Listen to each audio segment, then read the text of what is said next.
Halo semuanya, sekarang gue mau membacakan sebuah cerpen yang ditulis oleh A.A. Nafis dengan judul Bertanya Kerbau pada Pedati.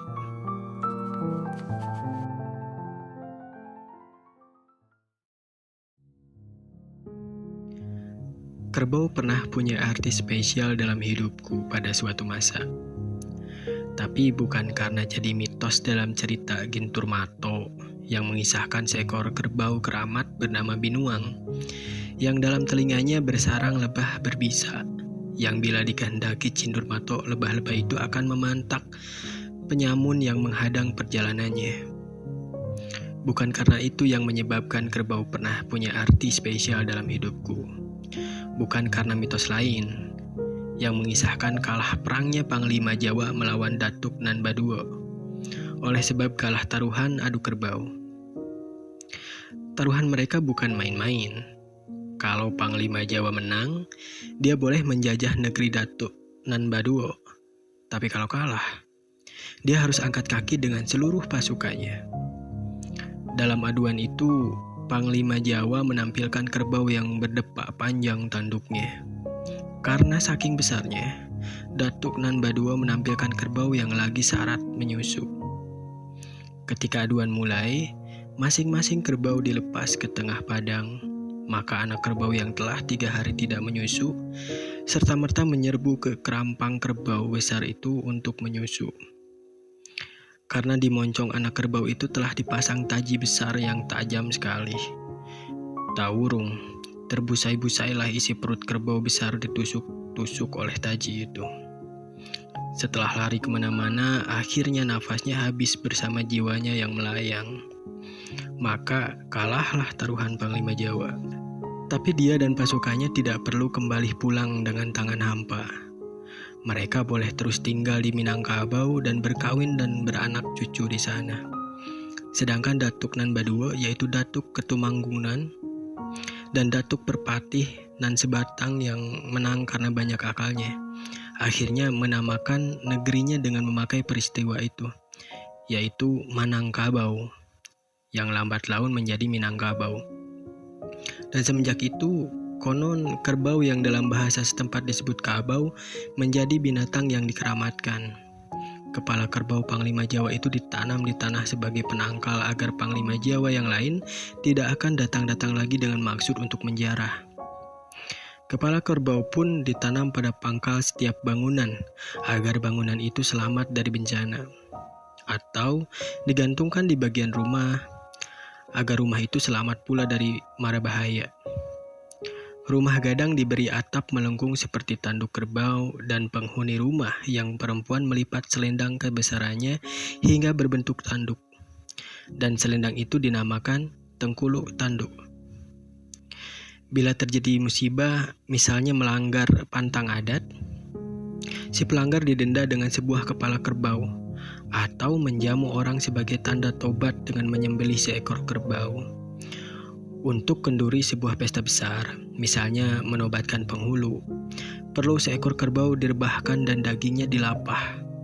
Pihak bako, yaitu kerabat ayah dari seorang pengantin, akan memberikan seekor kerbau sebagai suatu tanda kebesaran, dan kerbau itu diberi pakaian serba kuning, lalu diarak dengan talempong berkeliling kampung. Bukan karena mitos aduan kerbau atau segala pertanda kebesaran itu yang menyebabkan kerbau pernah punya arti spesial dalam hidupku. Meski mitos itu dipercaya dan diagung-agungkan sampai kini, namun kalau aku dimaki orang sebagai kerbau, rasanya aku mau jadi macan supaya bisa menerkam orang itu.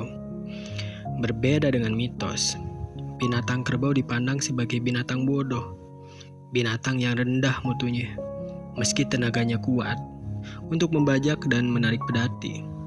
Daya tahannya segera turun di sengat matahari. Jadi kalah dari sapi.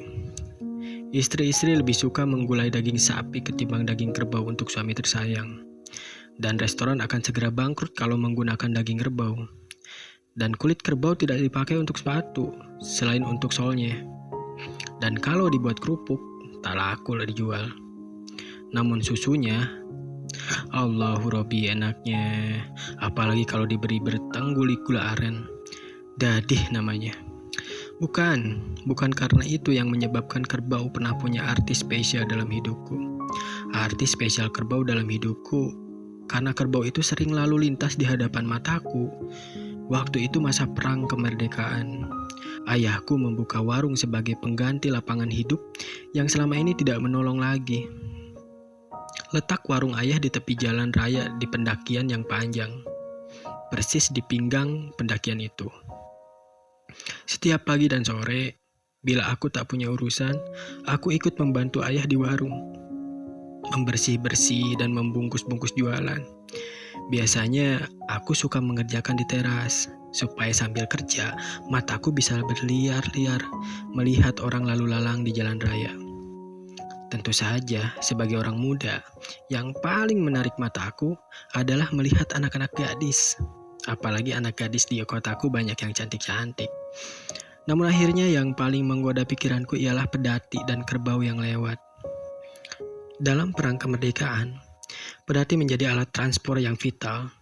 Tentu saja bukan untuk mengangkut orang, apalagi pasukan yang akan berangkat ke front, melainkan barang-barang perdagangan.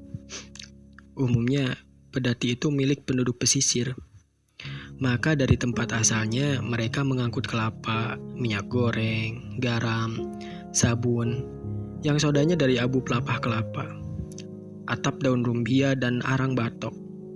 Dari kotaku mereka mengangkut sayuran, kapur tembok, tadir bambu untuk dinding rumah. Jadi pulang pergi pedati itu selalu terisi. Semuanya bahan-bahan yang telah dipesan langganan di kedua tempat yang dikunjunginya. Jalan pedati itu lambat sekali, maklumlah, karena kerbau yang menariknya. Karena antara tempat asalnya dengan kotaku ditempuh lebih dari sehari semalam. Mereka berjalan beriringan antara 10 sampai 20 pedati dengan cara berkonvoi-konvoian. Setiap konvoi berasal dari desa yang berbeda di pesisir. Dari pesisir ke kota jalannya mendaki. Separuh perjalanan pendakian kian terjal dan berliku di lereng-lereng bukit.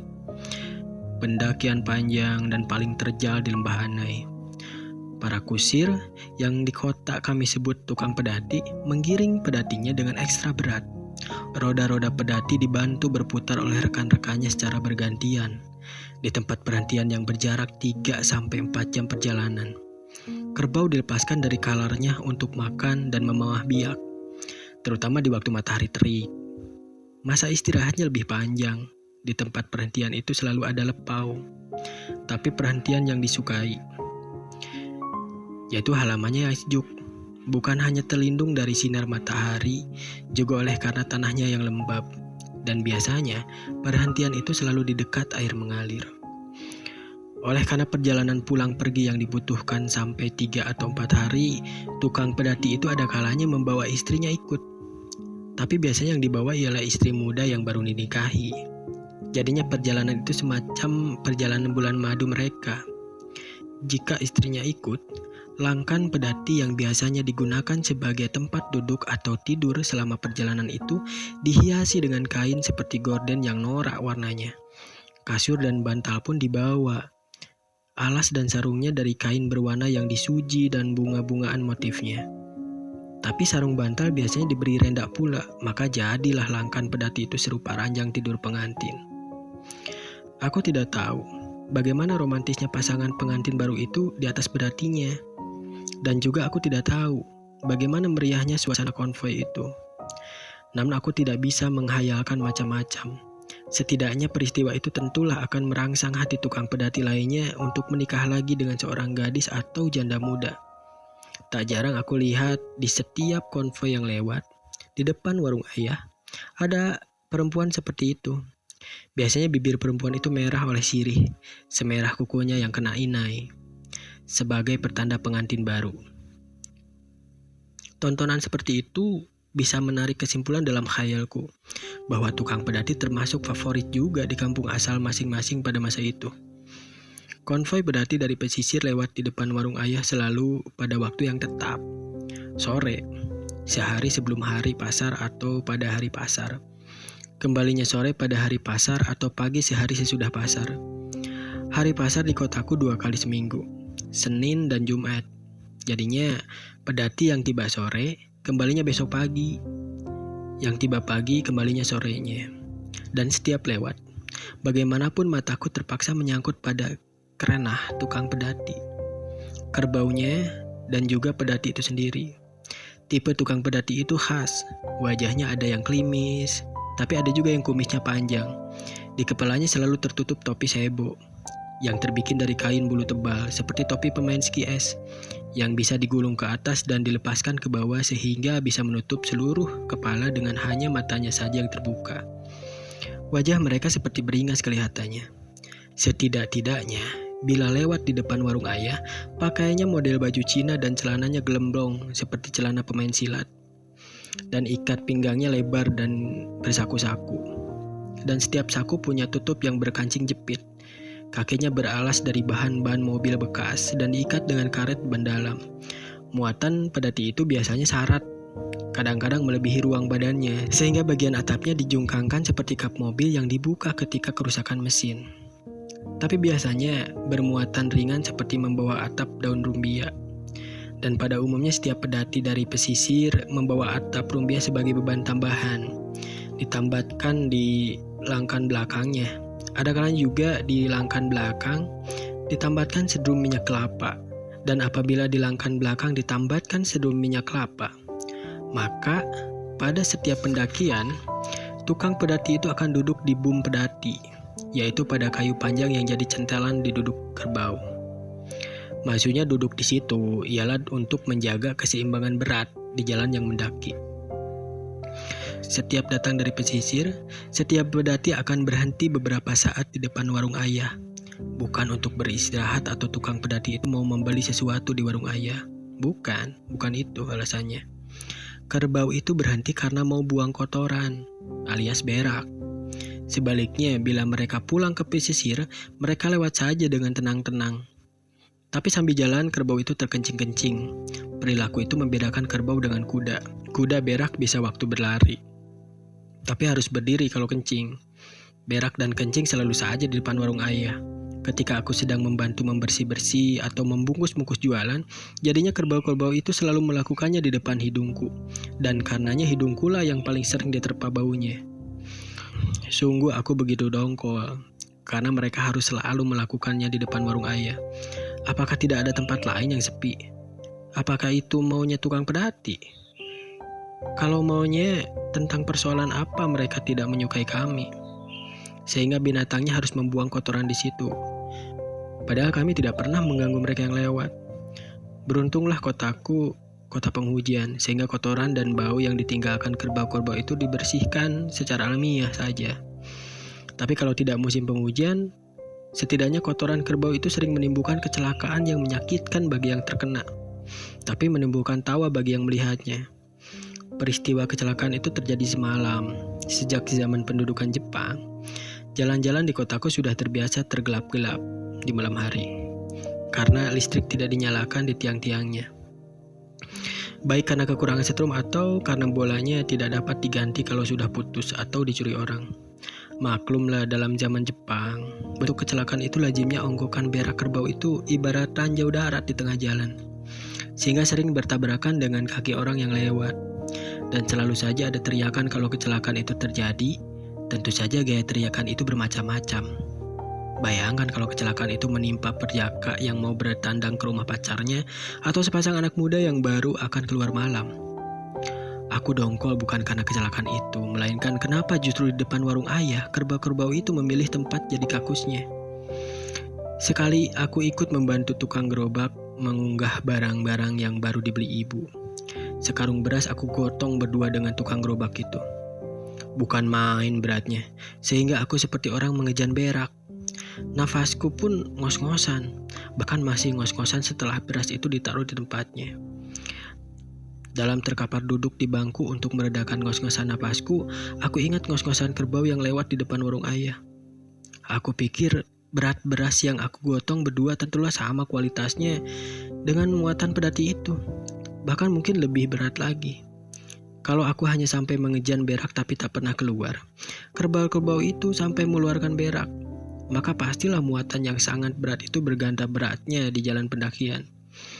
Secara berangsur, sehabis ngos-ngosan nafasku, dongkolku pada kerbau-kerbau yang berak di depan warung pun lenyap. Malah sebaliknya kini, aku jatuh iba ketika aku membayangkan betapa panjang pendakian dan betapa banyaknya yang sudah dilaluinya.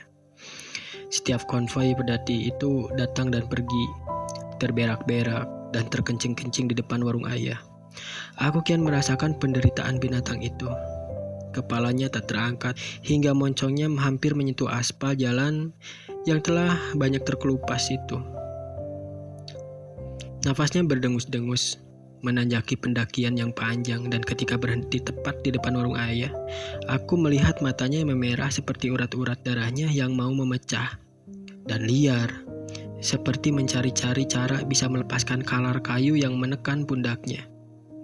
Jika kerbau itu lama tertegak setelah beraknya terpancar, tukang pedati itu segera menarik tali ijuk yang keras di dekat hidung dan binatang itu.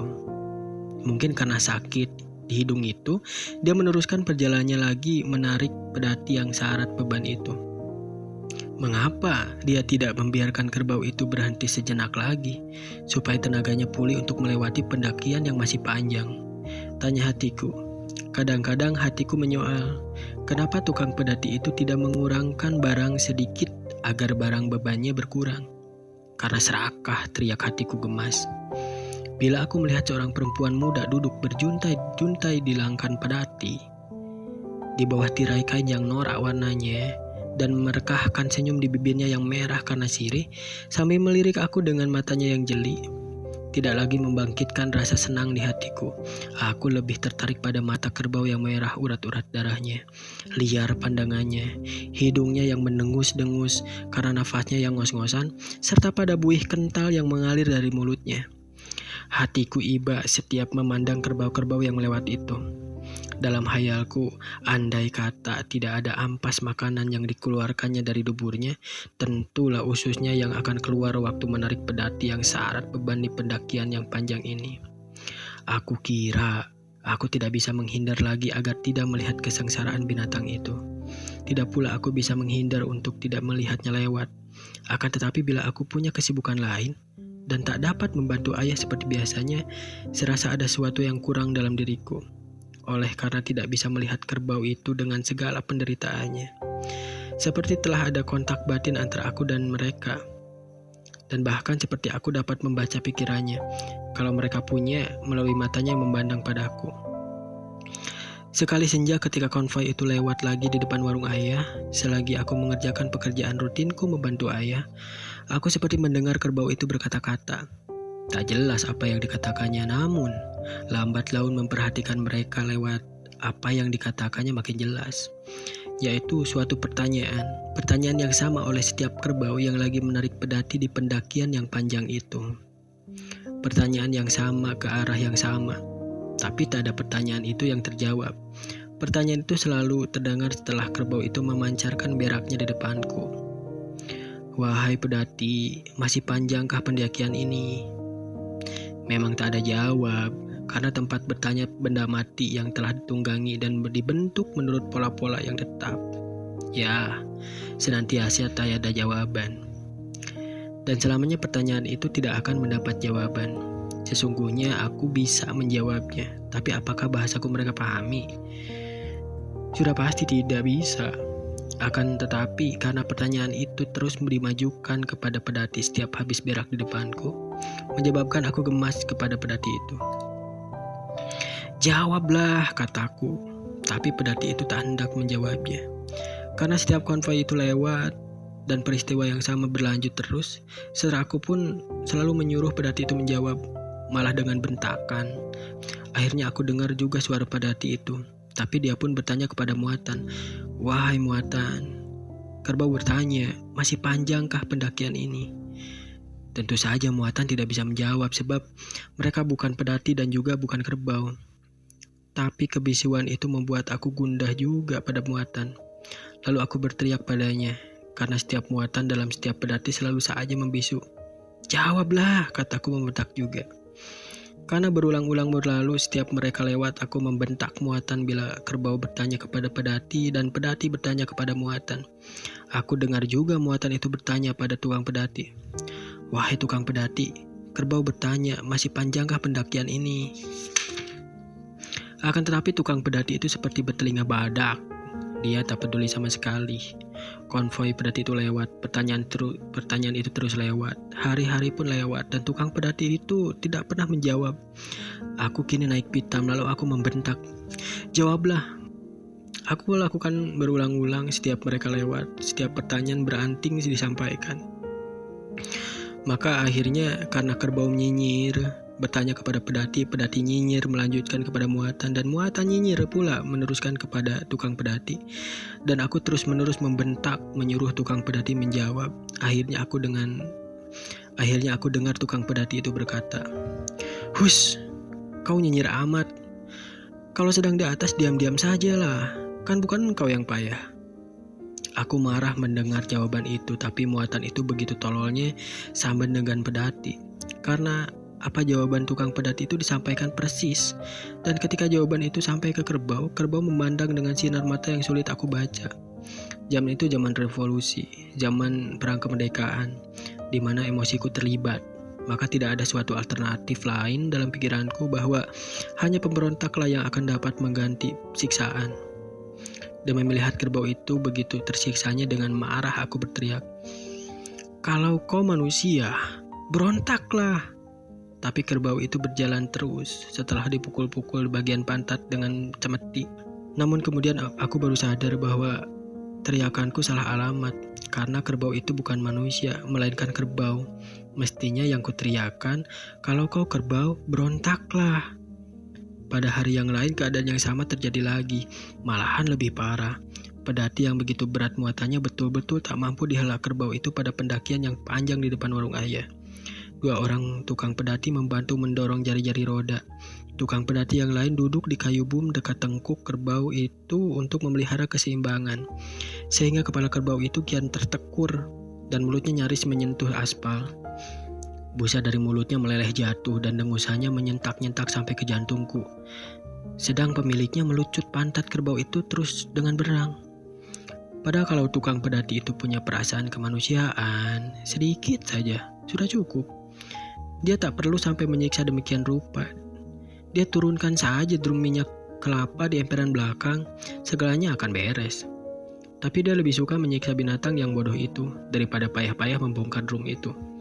Dan dengusan yang keluar dari hidung kerbau itu kian menyentak, malah kini tajam menghujam dalam jantungku. Aku tak bisa berpikir lain lagi. Lalu aku berteriak keras sepanjang nafasku, "Berontaklah kerbau!" Peristiwa itu begitu cepat terjadinya. Tak sempat mataku merekam dengan sempurna.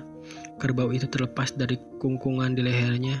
Pedati terjongkang ke belakang, muatannya berserakan, dan drum berisi minyak kelapa di langkan belakang terlepas dari ikatannya, bergulir ke arah kerbau di belakangnya, dan kerbau itu terkejut dan menompak seperti kuda.